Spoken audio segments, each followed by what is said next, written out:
भारत में भेजे 10,000 करोड़। मोदी विरोधियों को क्यों की जा रही फंडिंग? चुनाव से पहले किसी बड़ी साजिश की ताक में चीन। न्यूज क्लिक समेत इन मीडिया संस्थानों के पास कैसे आया इतना पैसा? देश के खिलाफ इतना बड़ा खुलासा आपके रोंगटे खड़े कर देगा।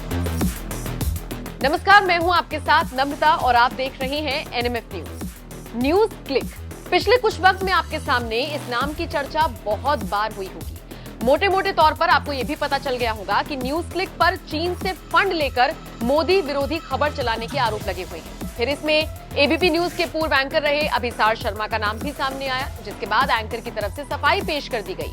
एंकर ने तो खुल्लम खुल्ला चैलेंज भी कर दिया था कि न्यूयॉर्क टाइम्स में उनका नाम कहां छपा। संसद में इस मुद्दे को उठाने वाले बीजेपी नेता निशिकांत दुबे को उन्होंने संसद के बाहर इसी बात को दोहराने का चैलेंज भी दिया था। चलिए, यहां तक तो ठीक है, लेकिन अगर आप सोच रहे हैं कि कहानी यहां पर खत्म हो गई तो आप गलत हैं। कहानी शुरू होती है यहीं से।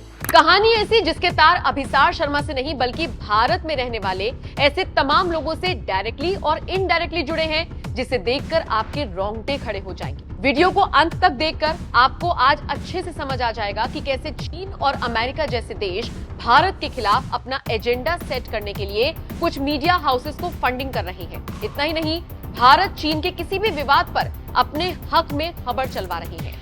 अब ये सारी चीजें जानने के लिए आपको थोड़ा सा पीछे चलना पड़ेगा। ज्यादा नहीं, क्योंकि ये काम तो चीन बहुत सालों से कर रहा है, लेकिन इसका खुलासा कुछ ही वक्त पहले हुआ। तो उसी से शुरुआत करते हैं। नेविल रॉय सिंघम, ये नाम याद रखिएगा क्योंकि वीडियो के लास्ट तक अब मैं इसी नाम का जिक्र आपके सामने करूंगी। नेविल रॉय सिंघम भारतीय मूल का एक बिजनेसमैन है जिसके पास अमेरिका की नागरिकता है, लेकिन वो अपने सारे बिजनेस चाइना से रन करता है। इसी सिंघम का एक मेल लीक हुआ। इस मेल के जरिए पता चला कि सिंघम कई मीडिया हाउसेस के मालिकों से, जिनमें न्यूज क्लिक के फाउंडर प्रबीर पुरखास्त भी हैं, उससे ये डिस्कस कर रहे थे कि भारत चीन बॉर्डर विवाद को भारत में किस तरह से दिखाया जाए।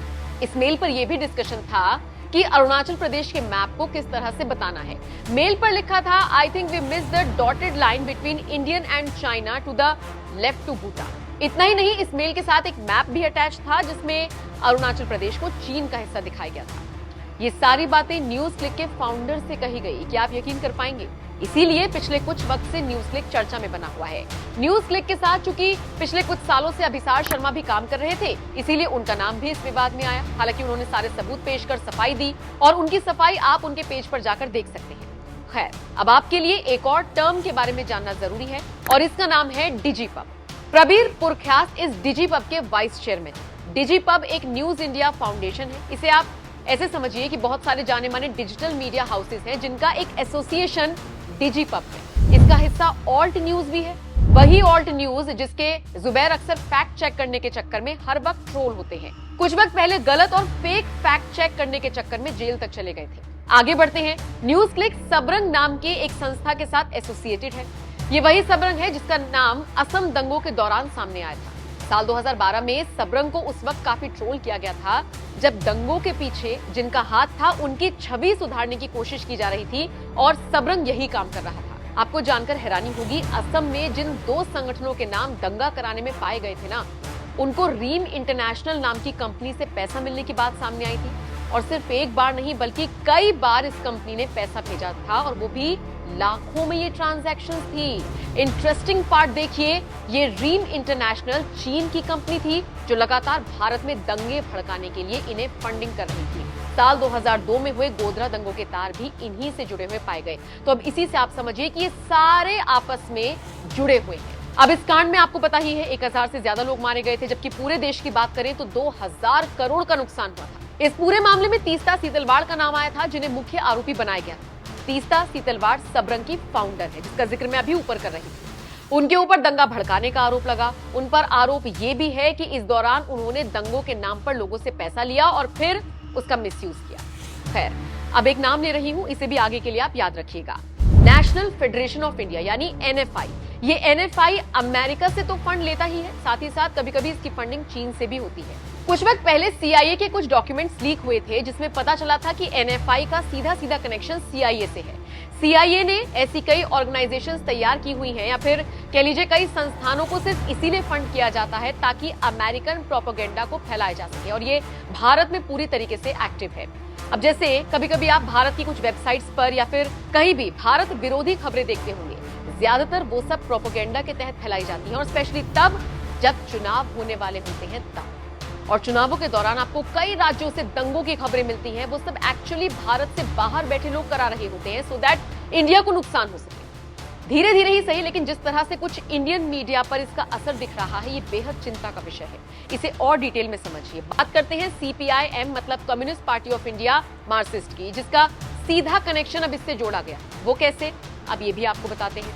कहा जाता है CPIM से जुड़े हुए लोग सीधे तौर पर चाइना की तरफ झुकाव रखते हैं, और अब से नहीं बल्कि बहुत पहले से। हर मुद्दे पर ये लोग ओपनली चाइना का सपोर्ट करते हैं। जैसे 1962 के दौरान जब इंडिया चाइना का वॉर हुआ था, उस वक्त इस पार्टी के कुछ लोगों ने पता है क्या कहा था?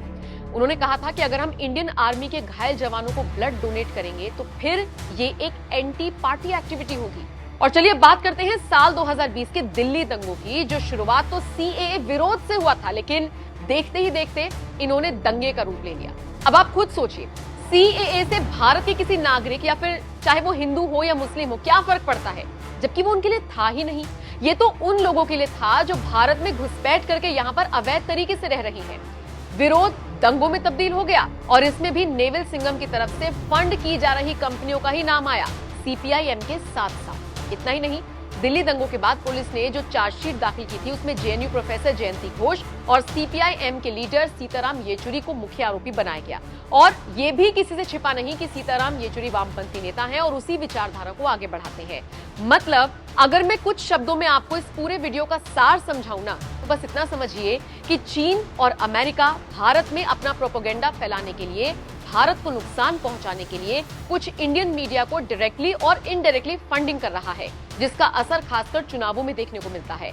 अब देश में अगले साल लोकसभा चुनाव होने हैं, बाकी कुछ राज्यों में विधानसभा चुनाव भी हैं, तो आप कुछ चीजों के लिए अभी से तैयार रहिएगा।